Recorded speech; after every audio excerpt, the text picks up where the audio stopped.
Vamos a hablar de una época de la historia que se parece mucho a la actual, pero a la vez tiene una distancia tremenda. Recabarren, drama político de liberación, soberanía y tragedia. Es el nuevo libro del profesor Gabriel Salazar y de Nelda Muray, que vamos a conocer en detalle con don Gabriel Salazar, que está aquí con nosotros. ¿Cómo está, maestro? Hola, profesor. Bueno, todavía bien habría que decir. El lunes no sé. Después del lunes, no, yo creo que vamos a estar mejor. Yo sospecho, ¿no? Ah, ya. Sospecho. ¿Está optimista? Sí. Ya, qué bueno. Hay que ser optimista. Porque los historiadores confiamos en los procesos profundos y eso hay que leerlo. No la paja molida que tiran algunos señores políticos por ahí. Bueno, pero ese proceso profundo está difícil, don Gabriel, si es que algunos dicen que si triunfa el en contra este fin de semana, se acabaron las posibilidades de pensar en una nueva constitución. Eso dicen los políticos, pero no lo que dice el pueblo. ¿Cómo lee usted lo que dice el pueblo, lo que siente el pueblo hoy por hoy? Que hay que seguir y que hay que producir los cambios que no se han hecho. Que son los cambios estructurales. Cambios profundos, no son cambios de ajuste por aquí, por allá, de una ley de delincuencia, por ejemplo. No, cosas más profundas. El rayado de cancha, de verdad. Exacto. Bueno, y que tiene que ver un poco con este libro Recabarren, que habla de un proceso también donde se estaba pensando en una nueva constitución a comienzos del siglo pasado y que parte de una manera muy, muy curiosa, ¿no? Que hay que decir primero que está escrito como en dramaturgia, como en una obra de teatro, que ya es súper interesante y lo vamos a comentar. Pero parte con un encuentro entre militares que efectivamente dice sacan a la oligarquía, permiten que esto que está gangrenado salga y nosotros vamos a limpiar todo esto porque esa es nuestra misión y lo que sigue es entregarle la soberanía al pueblo para que el pueblo decida cómo tiene que seguir funcionando. Curioso que venga el debate a partir de ahí con esa idea tan clara, pensándolo, por ejemplo, en comienzos de siglo y en el debate que existe o no existe hoy. Bueno, un poco la idea nuestra era dar a conocer ese periodo sobre el cual casi no hay nada escrito que llegue a las aulas en enseñanza media o que llegue al público en general, ¿no? Se desconoce ese periodo. No tenemos conciencia ni formación escolar ni universitaria respecto a cómo han sido los procesos constituyentes anteriores que ha tenido Chile. No es el primero este es el 11º, el número 11, el número 11 fracasado, más encima. O sea, la tarea de construir o darle al país una constitución política que responda a sus necesidades, a sus expectativas y ojalá a su voluntad, ¿verdad? Han sido 11 intentos fracasados. O sea, la tarea no está resuelta. ¿Por qué decidieron enfocarse en este periodo, en este personaje y en la forma en que lo están contando, profesor? Bueno, porque el periodo del texto, del libro, va más o menos de 1911 a 1925, 24, 25. Fue un periodo en que todo el mundo discutió, todo el mundo se involucró en cambiar la Constitución. No fue solo un proceso de políticos, fue un proceso de la sociedad civil. Deliberaron en esa línea los trabajadores, los alcaldes y regidores, los habitantes de los conventillos, arrendatarios lo llamaban en ese tiempo, los estudiantes, las Fuerzas Armadas, los industriales, los arquitectos, los ingenieros, todo el mundo se involucró en pensar que había que hacer un cambio profundo y darle a Chile una nueva constitución. Es un periodo muy interesante que es parecido a este en términos de que todo desembocó en un proceso de constituyente, pero diferente en términos de que el proceso empezó entre los actores sociales, por decirlo así, incluyendo los militares, ¿no?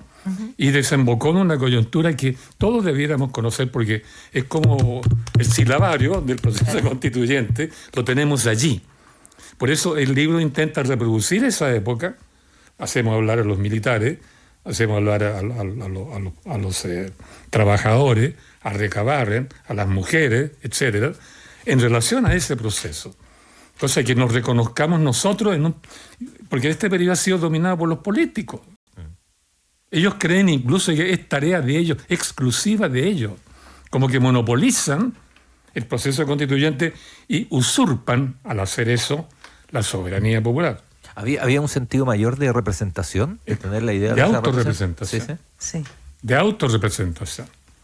Por eso es que es interesante Recabarren, porque vivió ese periodo y él, a diferencia de muchos intelectuales de izquierda, de centro, incluso de derecha, digamos, o amarillo, como queramos llamarlo al día de hoy, Recabarren pensó la situación chilena, con los chilenos, con los trabajadores, con el pueblo, donde el pueblo vivía en el norte, en el sur, en Magallanes, en Santiago, etcétera, con él. Y a partir de esa conversación, ese diálogo, él fue construyendo un proyecto político netamente chileno, netamente chileno. Y esto es muy importante porque posteriormente el movimiento popular, sobre todo después de 1936, la aparición del Frente Popular, Partido Radical, Socialista, Comunista, etcétera, etcétera, etcétera, estos ya comienzan a proponerle al pueblo un programa político que bajan de ideologías extranjeras. Claro. Que no lo elaboraron desde las bases ciudadanas. Por eso que los partidos políticos después del 36, ¿verdad?, se rigen por ideología extranjera. Que marxismo, leninismo, Cuba, qué sé yo, de todo, todos los ismos posibles. Y desechan a Recabarren, lo olvidan, lo niegan, lo desautorizan públicamente, lo expulsan del partido. ¿Sí? Pero el pensamiento de Recabarren era todo lo contrario. Tenemos que construir nuestra propia teoría revolucionaria con los trabajadores, con el lenguaje popular, entre nosotros mismos, y no copiarlo de modelos extranjeros. Por eso que Recabarren lo olvidaron los dos partidos que él fundó, el Partido Obrero Socialista y el Partido Comunista, lo desecharon, lo votaron, lo insultaron, lo apedrearon el año 21-22.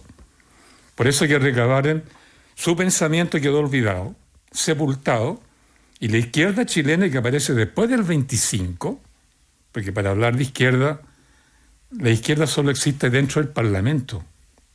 Ahí hay izquierda, centro y derecha. Donde vive el pueblo generalmente no, porque el pueblo piensa de acuerdo a lo que siente. Y lo que siente, ¿verdad?, es lo que le impulsa a la acción. ¿Sí? Eso no es acción ideológica. Claro. El partido puede dirigirlo ideológicamente, pero cuando el pueblo se mueve solo, lo hace por su memoria, por su experiencia, por la conversación que ellos tienen en el lugar donde viven o en el lugar donde trabajan. Es local. Y hay una similitud, Gabriel Salazar, entre ese periodo entonces y lo que tal vez empezamos a vivir aquí cuando se empezaron a dar esos cabildos territoriales, esas conversaciones que se planteaban desde el gobierno de Michelle Bachelet. Claro, justamente porque cuando el pueblo comienza a reaccionar frente a la situación que vive, conversan, ¿no?, con los camaradas en el trabajo, la señora, qué sé yo, en la calle, en la junta de vecinos, o en la familia, o en los barrios. Es decir, la discusión popular en torno a la realidad política que viven surge y se desarrolla en lo local. Uh-huh. Tal como surgió en los años 2014, 2015 en Freirina, claro, en Magallanes, en Aysén, en Calama, en Chiloé, por todas esas partes. Hubo un desarrollo primero local, un diálogo local, una dialéctica, ojo, dialéctica local. De ahí viene entonces, surge una asamblea.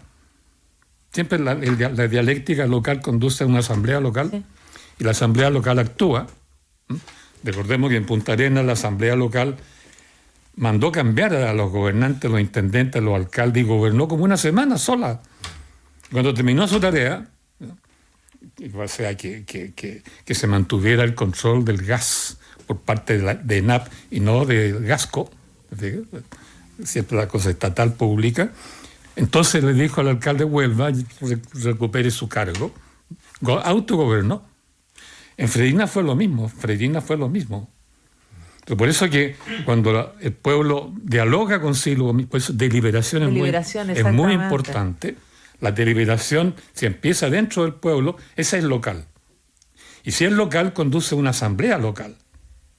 Y si es asamblea local, el partido queda, ¿te fijas?, flotando en el aire. Pero estamos preparados culturalmente hoy día, por ejemplo, para deliberar como pueblo, porque pareciera que al final tomamos la decisión de que siempre tenemos que tener a alguien arriba que nos dé la orden y que nos lleve como ovejita. Los patrones, ¿no? Exacto, como el patrón del fondo. Es que la historia que no se ha escrito todavía, que estamos tratando de escribirla de a poco, pero ya no me queda mucho tiempo para eso. Hay que recordar Tiene que vivir hasta los 130, pues acuérdese. ¿Perdón? Tiene que vivir hasta los 130 para jubilarse. Capaz que el cuerpo pueda, pero no sé si de aquí arriba pueda hacer lo mismo, ¿no? No, hay que tener en cuenta que en Chile la conversación y el diálogo comenzó en plena dictadura. Hay que saber lo que ocurría en las comunidades locales, en los patios de la iglesia, en Punta de Tralca, esta especie de resort que tiene el arzobispado de Santiago, lo que ocurría en las calles, en los pasajes, en las peñas de los Parras, por ejemplo, en todas esas peñas que comienzan a aparecer. En Calle Carmen. Es un diálogo popular semisecreto, incluso en clave, para que no entienda la policía. Entonces, atiende a la música y a la poesía que surgió en el periodo Pinochet. Es muy intensa, muy rica, pero utilizan la metáfora. Entonces, en lugar de hablar del pueblo, de la lucha del pueblo, la paloma. Claro. La paloma. Sí. Sí.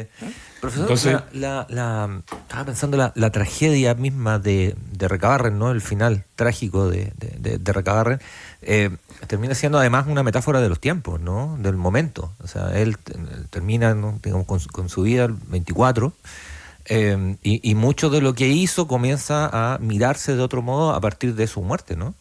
Ahí hay una metáfora también del Chile de ese momento. Sí. Era terriblemente convulsionado, 24-25, ¿no? Sí.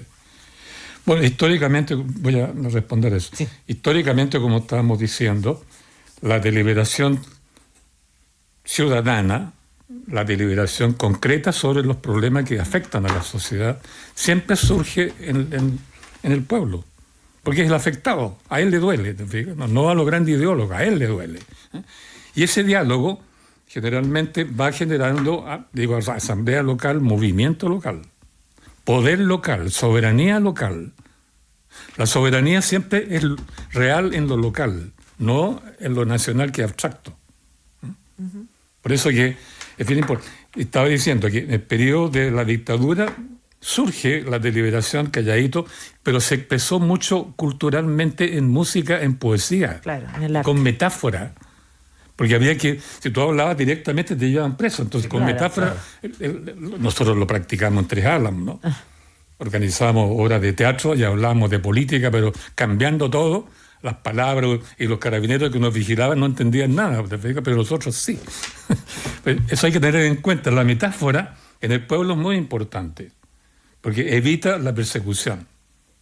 Entonces, por eso es muy simbólico y es muy cultural y es muy creativo culturalmente. Recién escuchaba aquí a las compañeras artesanas, porque eso se expresa en la artesanía, en la música, en la comida, en el diálogo, en la poesía, en el teatro local. Bueno, eso es lo que ocurre también en los años 80, y por eso que el descontento comenzó, no bien aparece la democracia en el 1991 en adelante, aparece poco a poco los cabildos locales. Todo ese movimiento cabildante fue espontáneo, fue local, que se expresó en un proceso constituyente que el gobierno de Bachelet trató de escucharlo. Pero, por todo lo que se conoce, las conclusiones de esos cabildos eran sumamente radicales, de cambios profundos, más profundos que lo que hizo la Convención Constitucional anterior, ¿no? Por eso es que ese proceso se paró. Llegaron todos los informes arriba, se centralizaron, y la cosa era tan potente, los resultados de esos cabildos, que tuvieron que parar todo el proceso, lo desviaron, le echaron agua encima, se lo dejaron a Piñera, que sabía que Piñera no lo iba a desarrollar, y ahí murió. Por eso que después del estallido, el estallido está explicado en parte porque los cabildos eran como válvulas de escape a la presión que había con todo el sistema anterior, ¿no? Y el desaparecer esas válvulas de escape aumentó la compresión y vino un estallido, en el 2019, ¿verdad?, con las características que tuvo. No fue un estallido ya deliberativo. Claro. Fue un estallido que expresó metafóricamente, ¿te fijas?, todo lo que queríamos cambiar y toda la incomodidad, el malestar interior, como decía el Programa de Naciones Unidas para el Desarrollo, que los chilenos teníamos un gran malestar interior. Eso es lo que estalla no estando las válvulas de los cabildos del 2014-2015, el 2019 eso estalla en la forma que estalló. Pero los políticos ya sabían que era peligroso que el pueblo deliberara por sí mismo. Los cabildos eran peligrosos. Por eso después del 19 del 17 y 18 de octubre, 18 de octubre, 2019, 18 de octubre, los políticos corrieron ellos a organizar el proceso constituyente, sin cabildos, o sea, sin participación ciudadana directa. Inventaron el cuento de la convención, mitad militante de partidos políticos, mitad independiente. O sea, fue un invento de ellos. Fue una manera de paliar la explosividad que traía por dentro la deliberación libre de los cabildos anteriores. Nunca se publicaron, no se han publicado las conclusiones de esos cabildos. No. Yo las conocí en parte porque había gente por ahí que las estaba recopilando y me las pasaron.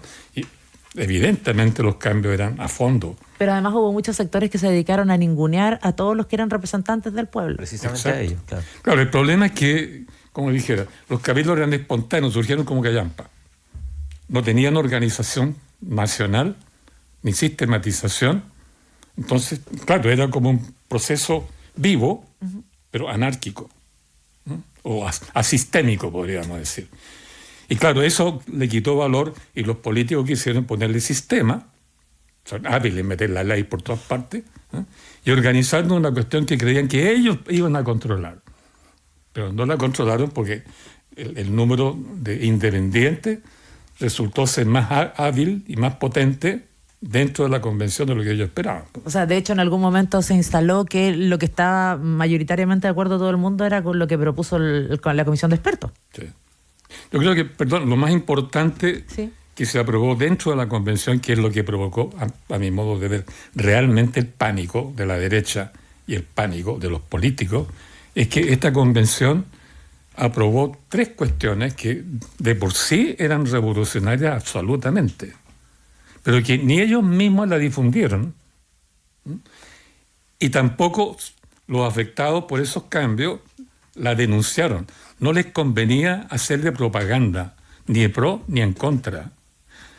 ¿Qué es lo que proponía la convención? Que nadie hizo alusión a ello. Yo leí esta cuestión, tengo que estudiarla, así mi profesión, lo estudio a fondo.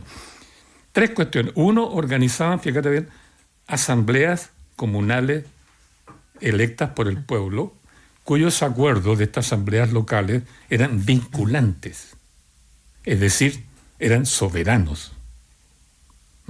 No eran consultivos, eran vinculantes. Y estas asambleas comunales elegían sus representantes para una asamblea regional, ¿ya?, cuyos acuerdos también eran vinculantes. Y las asambleas regionales elegían un senado de las regiones, que eliminó el viejo senado. O sea, tú le dabas una estructura participativa al pueblo a través de asambleas locales, comunales, regionales y nacionales, una pirámide de participación popular orgánica de abajo hacia arriba. Eso es equivalente a una revolución completa. Pero nadie, ni los propios convencionales, le hicieron propaganda. Por tanto, el pueblo no supo, nadie supo que había eso, ¿no? Y la derecha lo leyó y, claro, si tú fortaleces la Asamblea Popular, los partidos quedan ¿dónde? Claro. Desaparecen. Sí, exactamente. Por eso toda la clase política se volcó contra la Convención Constitucional. Pero no podían decir, ese es el problema, porque si lo decían, lo propagandizaban. Claro. ¿Te das cuenta? Profesor Gabriel Salazar, y pensando que este periodo que usted narra junto a Nelda en Recabarren son 11 años, y ahora recién llevamos 4 después del estallido, pensando en una nueva propuesta constitucional. ¿Cómo le ve la opción, el futuro, a que tengamos de verdad un proceso de nueva constitución? Si efectivamente aparecen de nuevo, como decíamos, políticos que dicen, no, ya 4 años fue mucho, y si no resulta esta ya no tenemos opción. Bueno, los políticos, en general los chilenos, no saben historia. La historia real. Conocen la historia oficial, que es la historia precisamente de los políticos. Sí. De los generales que los colocaron o los defendieron ¿sí? Etcétera. Pero no la historia ciudadana. No hay ni un solo libro de historia ciudadana, ni sociología ciudadana, ni derecho ciudadano. Si tú lees las constituciones, al ciudadano le asignan 3 o 4 artículos. Cuando debiera ser el eje central, el protagonista central de una constitución. Y le ponen las condiciones para ser ciudadano. A un ciudadano no se le pueden poner condiciones. Tiene que tener 18 años, saber leer y escribir, antes, ahora no importa mucho, etcétera. Entonces, bueno, yo creo que el problema es que ellos creen que ellos manejan el proceso constituyente y manejan, por tanto, los procesos profundos de la historia. Pero están equivocados. El problema es que no se ha contado la historia verdadera nuestra. Yo estoy haciendo eso ahora, pero me ha costado un mundo avanzar con ese libro. Llevo como 4 o 5 años, pero último, el otro día se me borraron 150 páginas de un... no sé cómo. No sé cómo. Y en un Mac, ¿no? Sí. Que se supone que no. Bueno, que son tan claros. sí, empezar todo de nuevo. Pero no se conoce, ¿no? Y hay una vieja monserga, una frase ya antigua entre los historiadores, que dice que el pueblo que no conoce su historia está condenado a repetirla. Y no hay duda que lo estamos repitiendo. Llevamos 11 intentos de darnos una constitución política. 11 intentos fracasados. Claro. Y ahora a razón de 2 intentos por año fracasados. Ahora, ellos creen que, como ellos creen que ellos controlan el proceso, se proclaman.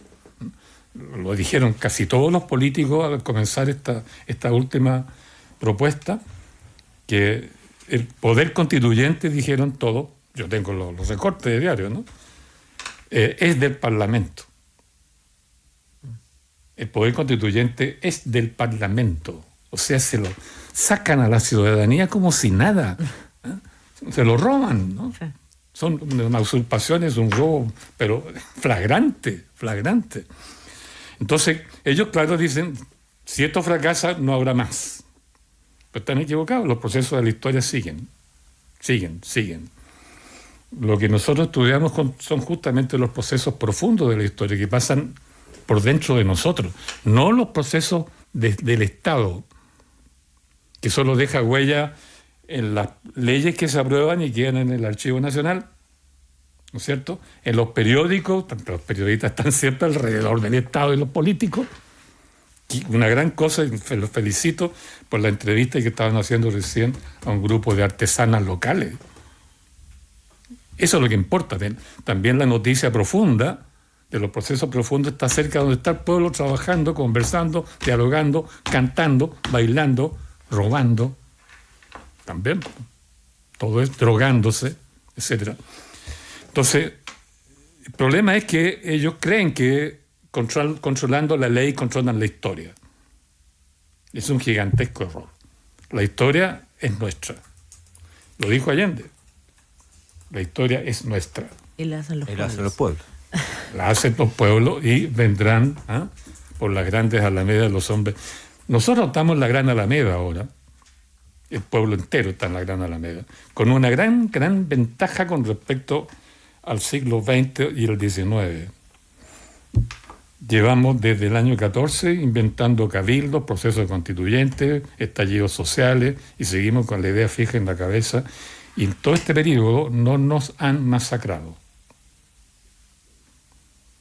En el siglo XIX hubo 6 guerras civiles, todas que tenían que ver con que el pueblo quería cambiar la constitución política. Claro.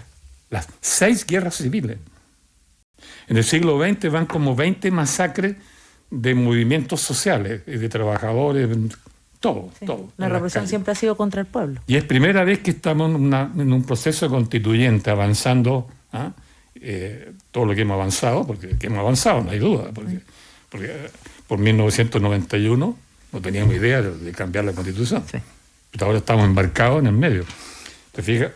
Y no nos han masacrado. Este es un dato extremadamente importante. Aunque ha habido víctimas, hay que decirlo.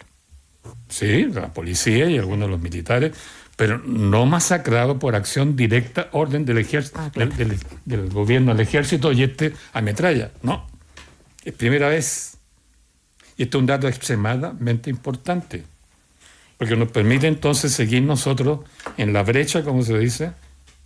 Digan lo que digan los políticos y eso ya no importa. Como decía un historiador antiguo, ¿no? Eso son ruidos de moscas en mis oídos.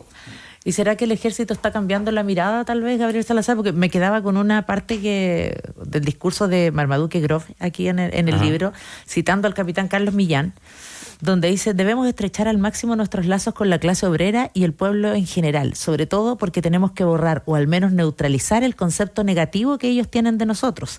Para nadie es un misterio que la clase obrera es antimilitarista, y no solo los anarquistas, sino también los demócratas, los socialistas, los comunistas, porque en pura verdad tenemos en nuestra hoja de servicios una larga lista de trabajos sucios que hemos realizado al servicio de la misma oligarquía corrupta que derrocamos esta semana, pues hemos protegido cientos de veces, armados hasta los dientes, las elecciones fraudulentas de este régimen, el rapto de urnas, el cohecho callejero, el escrutinio de votos de los fallecidos, y hemos disparado a matar contra las propuestas populares. Tenemos una gran tarea por delante, camaradas: hacer confluir nuestra revolución con el movimiento revolucionario de la clase trabajadora. No podemos seguir siendo funcionarios a sueldo que protegen profesional y constitucionalmente a una oligarquía corrupta.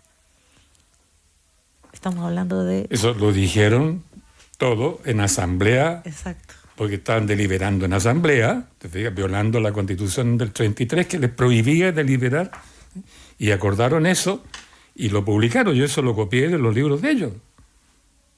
Son libros de ellos. Textual, claro. Claro, todos esos oficiales, coroneles de la época, mayores coroneles sobre todo, dejaron sus memorias.